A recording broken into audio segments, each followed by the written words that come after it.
again to get a warm up with that. Thank you. Thank you. Well, good morning again. It's very much a privilege to be part of this group here. I want to talk a little bit about healthcare design and sustainability. And me and my team have been part of a lot of new hospital designs. As you may have seen, new hospital buildings are one of the fastest growing, I don't want to call it industry, but it is one of the areas we have the most growth, as we have a lot of the baby boomers retiring, and most hospitals, after about 40 to 50 years, they build these replacement hospitals, and there are a lot of design issues relating to supply chain, so that would be a key topic of focus for my talk here this morning. So I just want to give a quick outline of the presentation today.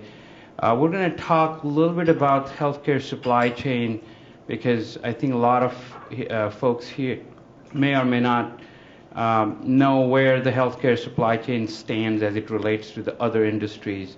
And then we will talk a little bit more about the internal supply chain within the hospital campus, which is, to Scott's point earlier, there is an order cycle from ordering product from a supplier to the hospital, and once it reaches the hospital dock, there is another order cycle that starts to the point of consumption when a supply is administered to a patient. So we're going to talk a little bit about the internal supply chain and the issues relating to that, and that kind of leads us into the design aspect of the various aspects of that internal supply chain: the receiving dock, the storage locations, the staging areas, some of the automation opportunity, and some of the automation that currently a lot of hospitals are using.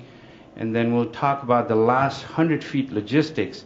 What I mean by last 100 feet logistics is when a supply or a medication is administered to a patient, there is that last 100 feet where the floor where the patient is on, and there is a lot of logistics, and you will see some of the complexities relating to that and how all this ties into sustainability as whole, because you will see there is a lot of waste in terms of how the supplies are managed within a healthcare supply chain.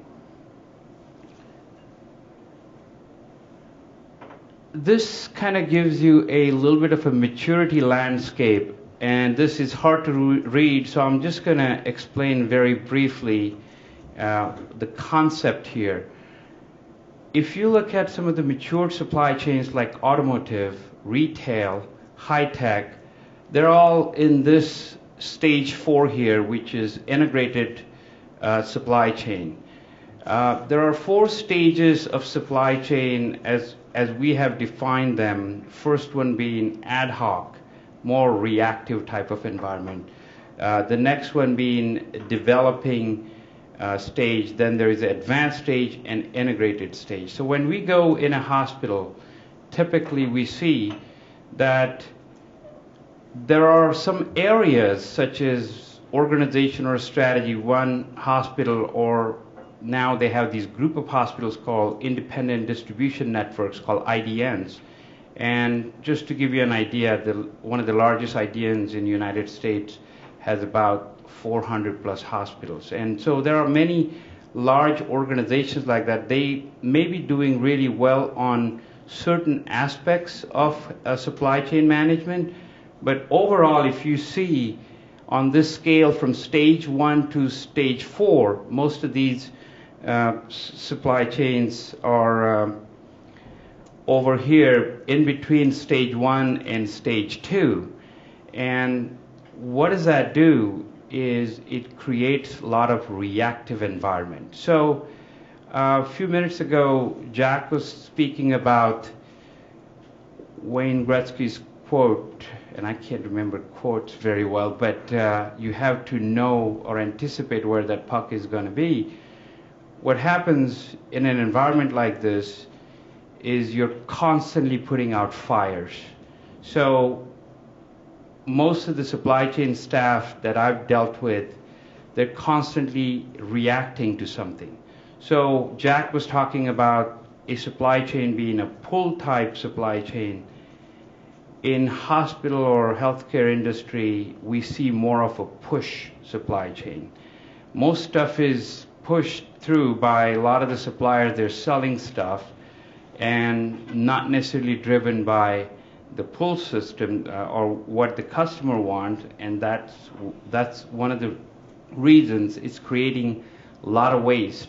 And so this reactionary environment is also leading to one of the questions asked here: why does somebody not want to learn?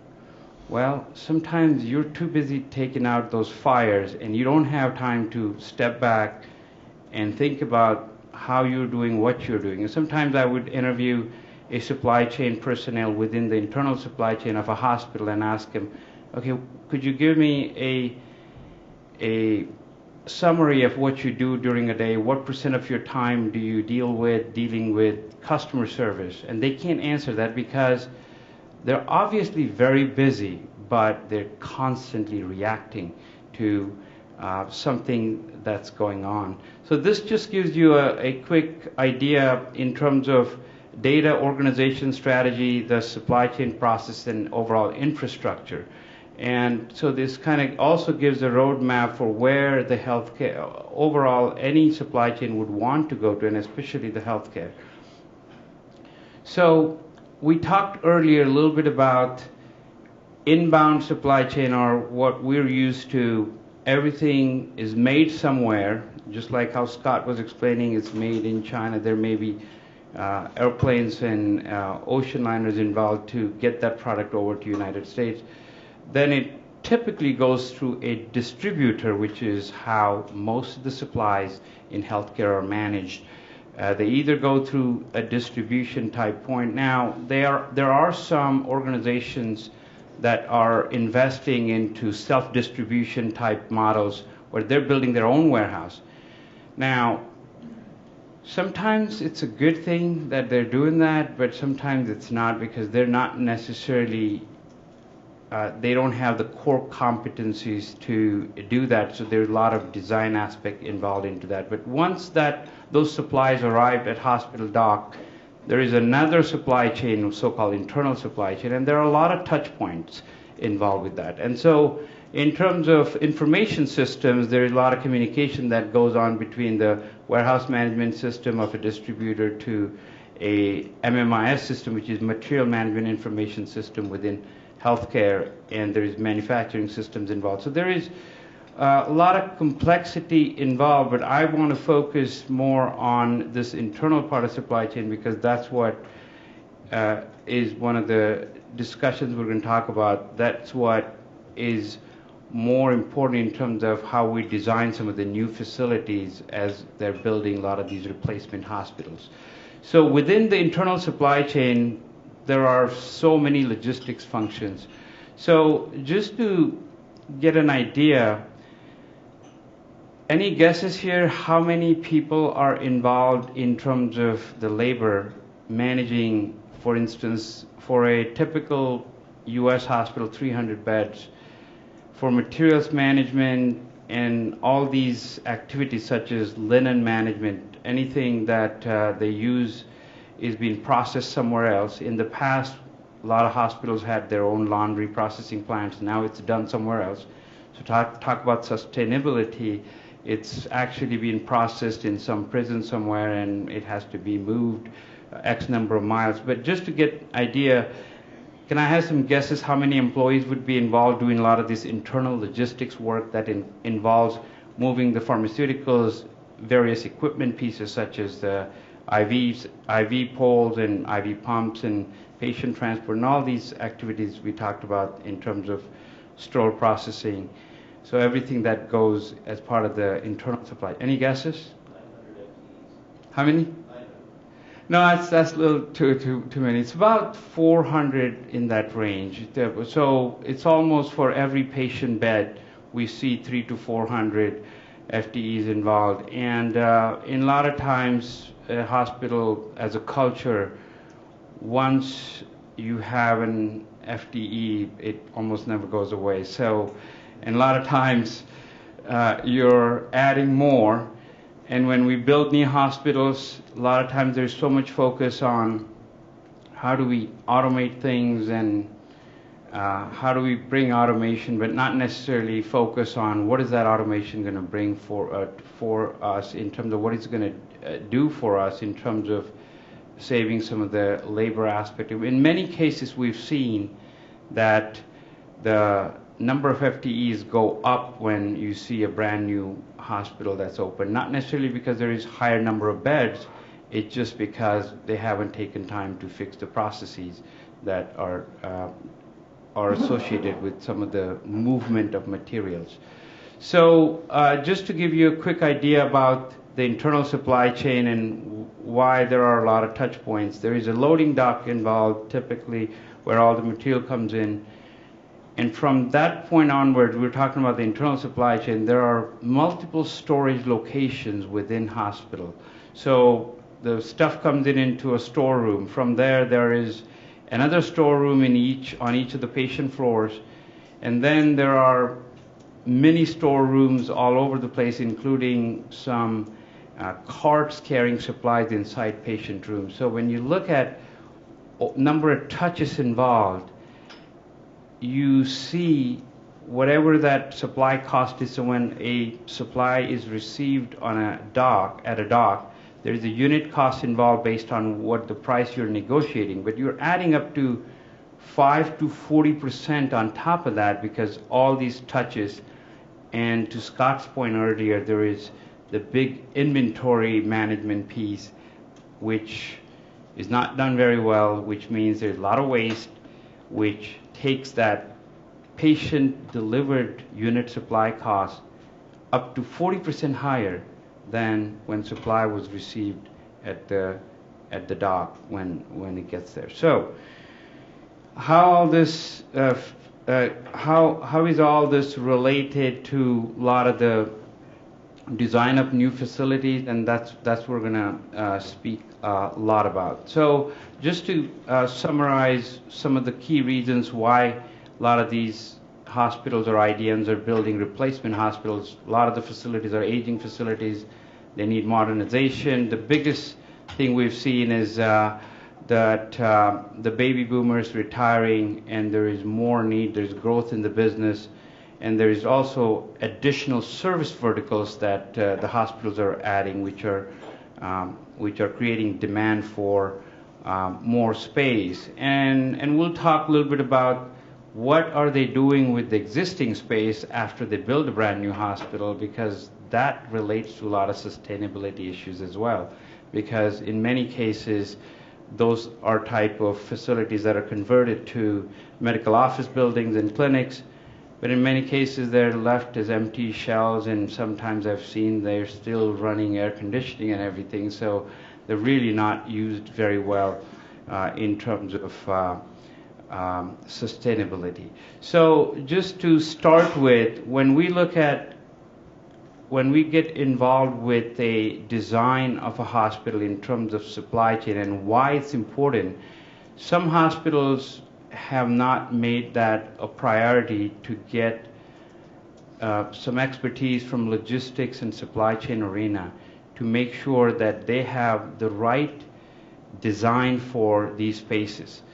Because what we typically see is, if you look at a hospital that was built in 70s and 80s, typically there is a loading dock with one bay, and I'll show you how many vehicles come in and out. These are all the arrows I have shown on there are different material flows that come in and out of a hospital campus. So some cases, because that campus keeps expanding, they are building these additional loading docks, and then you really have to think about what comes from where. Do I have the right spaces? But in many of these hospitals in 70s and 80s and 60s, they have this one dock with a freight elevator that takes all the material downstairs to a storeroom. So everything that comes in has to go through this bottleneck. Well, there wasn't enough emphasis on what is happening to the labor involved and what does that really do when you have a freight elevator involved. Everything has to go down from that bottleneck. And that is something you're stuck with for the life of the building. And now you have an operational cost that whatever, let's say now because of that bottleneck, we add 3 FTEs. Now you're going to have those 3 additional FTEs for the life of that building. And that's something that slowly the hospital organizations are realizing that they need to focus on. And therefore, folks like us have gotten involved with looking at various aspects of where the material comes in from, how does it get stored, do we have enough staging spaces. This is a campus in Oregon, and the reason we got involved because this was a 200-bed hospital that they were building here, where there is a parking garage that was built about 5 years ago, $10 million, and now that was going to be demolished to build this brand new tower, and they did not want to build a receiving dock. And that's how we got involved, because they wanted to see, is it really okay to not have a receiving dock, because they were going to receive stuff somewhere else and then transfer it all the way to this new tower. So in terms of designing these spaces for logistical efficiencies is where we get involved. So just to give you a quick idea of dock traffic, when you have one dock in one of these older hospitals and you have 5 and 6 trucks arriving at the same time, you really don't have space. Then these trucks get backed up. So right from the beginning, where the receiving dock is, we have to look at, do we have enough number of docks? Should we have, and then also, how do you schedule these people so that you could even out some of this traffic coming in? So this is just one of the factors that we look into when we look at designing of the receiving dock at the new hospital. Then we look into the storage space. How big should be the space? Because sometimes some of these folks are using their distributors to break the product into smaller unit of measure so that could be used by the patient floors. So these come in totes. So from sustainability standpoint, now we're hauling more air to Scott's Point.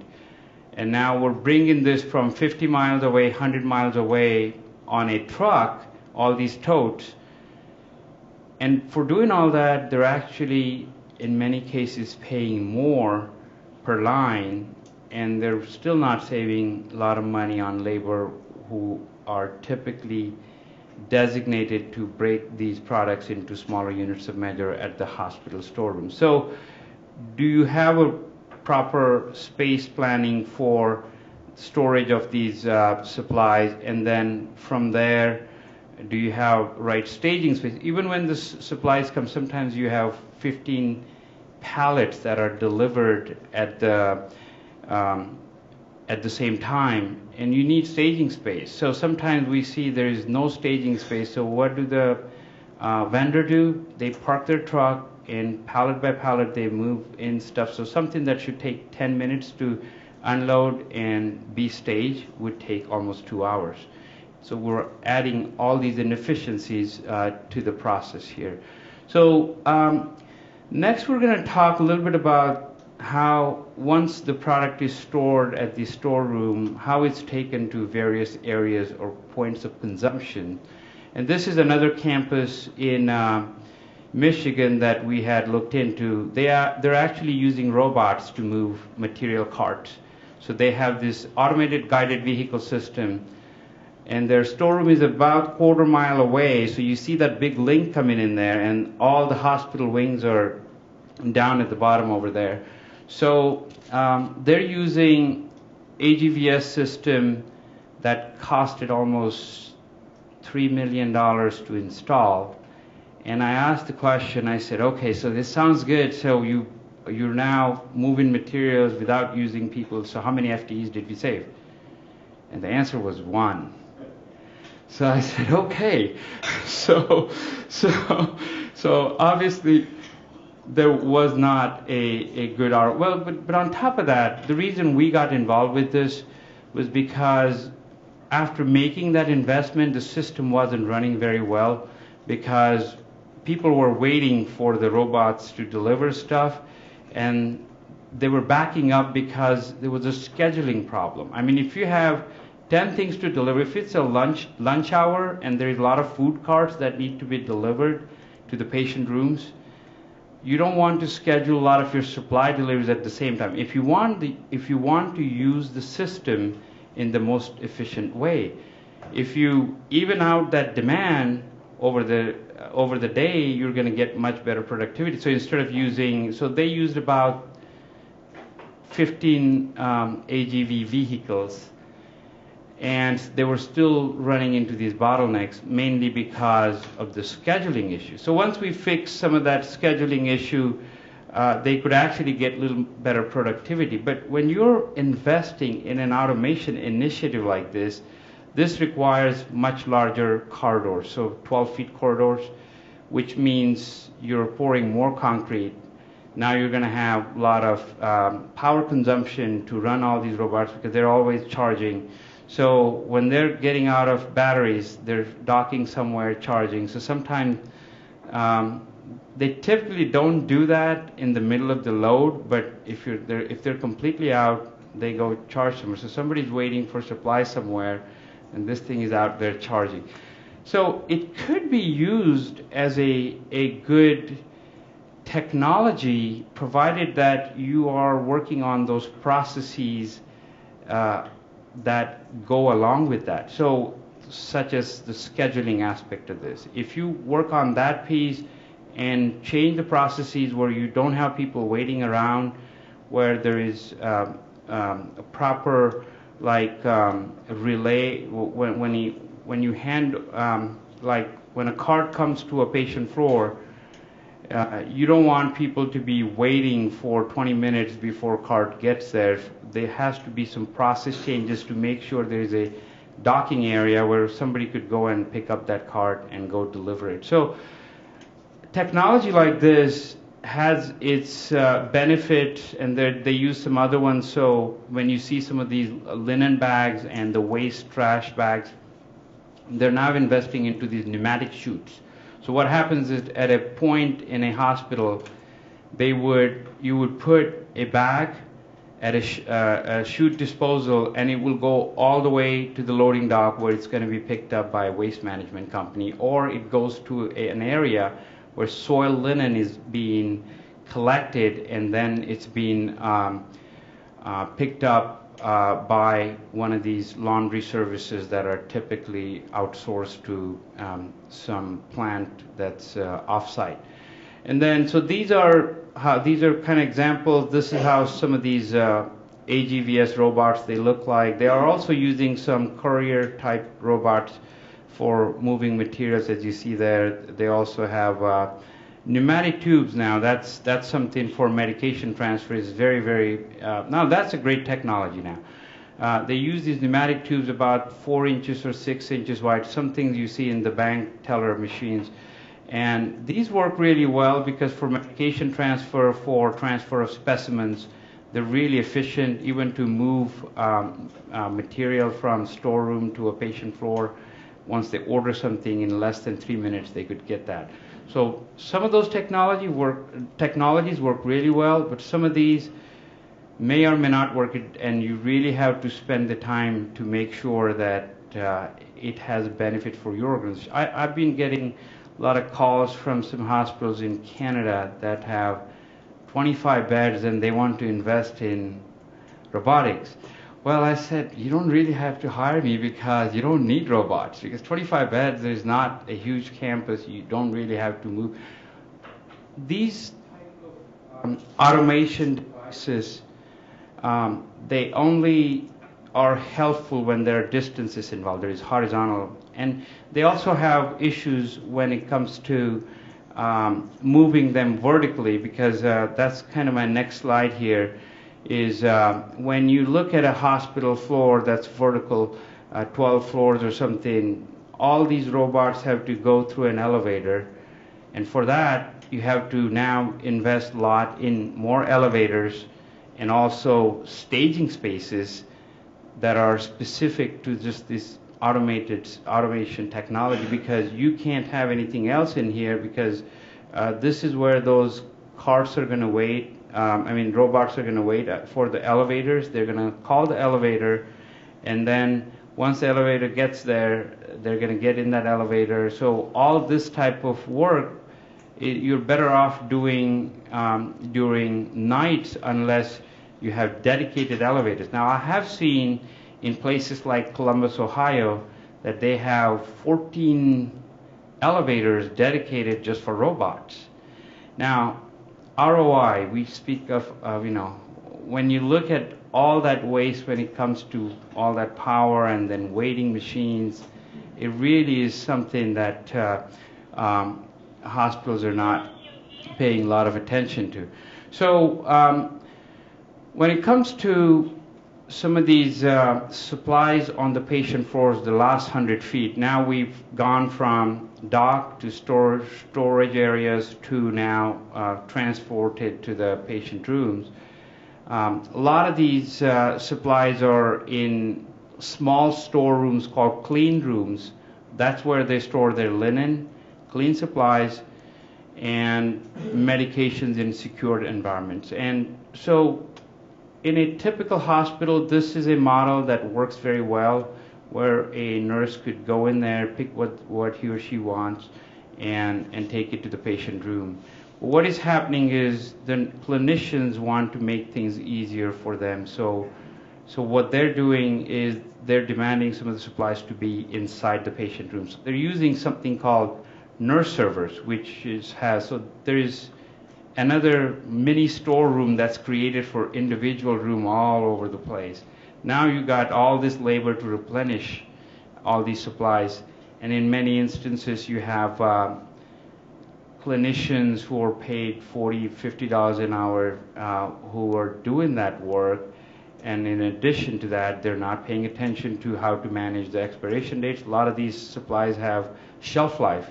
So speaking of sustainability, a lot of these supplies are going to waste because they're not being used on time, because they're being kept somewhere that they're not being monitored.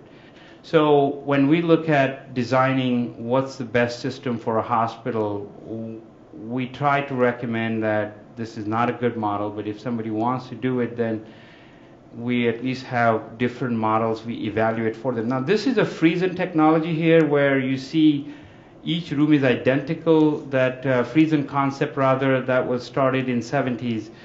And from sustainability standpoint, that's really a bad deal, because when you have mirror rooms like this, you have plumbing shared between two rooms. Now you have all this metal for plumbing needed for individual rooms, and it also creates a lot more waste. And it was a popular concept in 70s, but we're asking more hospitals to stay away from models like that. And then there's these Pyxis machines that work really, really well for medication dispensing, because when you have controlled substances, they really need to be secured, and they work well. But then some folks have started using these machines for supply dispensing. And we've done time motion studies to see what it really takes to use something like this, how much clinician time it is to enter their information, then open this stuff, close it, and how many times they open and close it. And we found that although this technology looks great on surface, when you look at the ROI for it, and when you're not managing those supplies inside these cabinets, it really is not giving them the benefit that's perceived by a lot of these healthcare organizations. So we typically would compare different models to give an idea of to the hospital about how much each of these models would cost them in terms of annual costs, so that they really have a visibility to what it's really costing them. It's not just the cost of the nurse server supply, but there is a lot of labor involved, a lot of inventory involved. And this is how we try to explain to the hospitals that you have to look at the entire ROI and how do you minimize waste in this whole process. So I'm going to skip over some of the things that we do in terms of designing of clean utility rooms. How do you make it more efficient where there is less waste? And similar models we do for the medication dispensing. Now this is one of the new concepts technology-wise that works really well in healthcare, which is a computer on wheels that carries medication specific to individual rooms and supplies, and this is a mobile concept and it has a lesser room. And sometimes lesser room is not a good thing, because if you don't have enough to store, you end up replenishing more times, and therefore there's more labor involved. But in some cases, if you have too much room, it's going to get filled with stuff that's going to get wasted.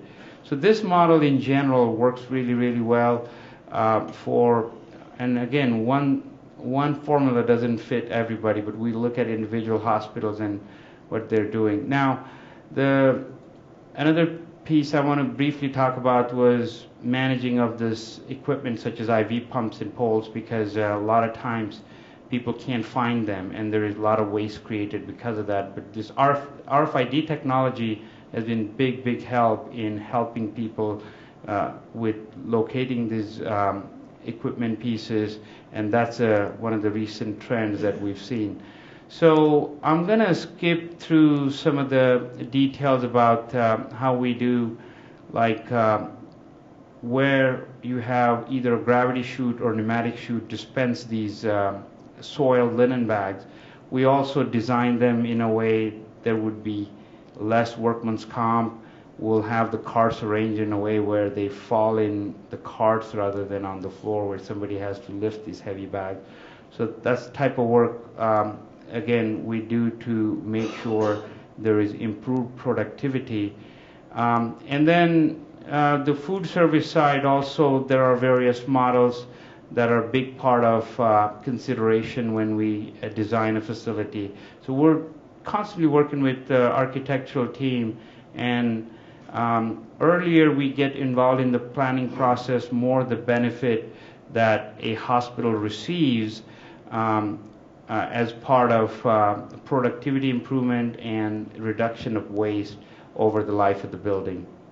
One other quick thing in terms of sustainability I want to speak about is the dealing with regulated medical waste. So when you have a lot of the medical waste, such as hazardous waste, so it could be pharmaceutical waste, it could be a lot of waste relating to bodily fluids. A lot of hospitals would have containers that they use for collecting this, and they have somebody picking up these containers, taking it some other place for processing it. Some hospitals are investing into treating this waste on site so that it's a greener approach. So they have various models such as autoclaves, microwaves, or the chemical type processes they use so that this waste is converted into regular waste. Now this could go with the rest of the waste that leaves a hospital campus.